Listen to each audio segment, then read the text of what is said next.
Sebuah minibus tertabrak kereta Batara Kresna jurusan Solo Wonogiri di perlintasan tanpa palang pintu di Sukoharjo, Jawa Tengah.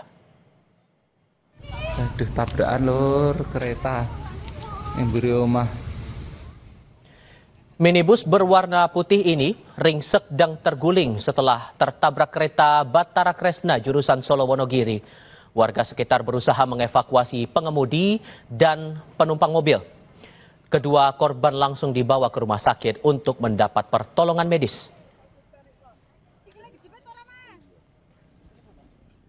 Dikarenakan memang tidak ada palang dan kemudian tidak adanya kurangnya kehati-hatian dari pengemudi yang mengakibatkan dari kereta api Batara Kresna kemudian Toyota Rush itu tertabrak. Jadi mobil tersebut tertabrak oleh Batara Kresna. Berikutnya saudara, sebuah mobil ringsek usai tertimpa pohon tumbang di Kecamatan Ciputat Timur, Tangerang Selatan, Banten Sabtu siang. Pengemudi bersama anaknya selamat.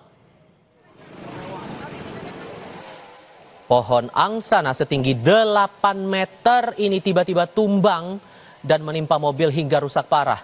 Petugas damkar bersama polisi dibantu warga sekitar bergotong royong menyingkirkan batang pohon yang menimpa mobil. Tidak hanya mobil, batang pohon juga menimpa papan minimarket hingga hancur berantakan. Tumbangnya pohon diduga akibat usia pohon yang sudah tua.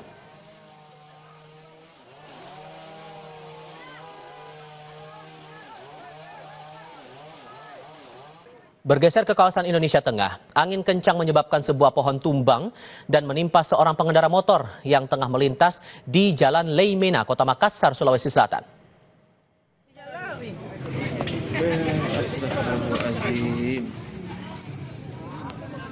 Video amatir menunjukkan saat sebuah pohon besar tumbang dan menimpa seorang pengendara motor yang tengah melintas. Petugas damkar dibantu warga berusaha mengeluarkan korban yang terjepit batang pohon.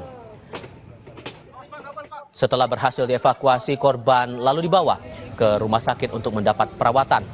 Pohon jenis tamate itu diduga tumbang akibat angin kencang dan hujan yang mengguyur Kota Makassar sejak beberapa hari terakhir.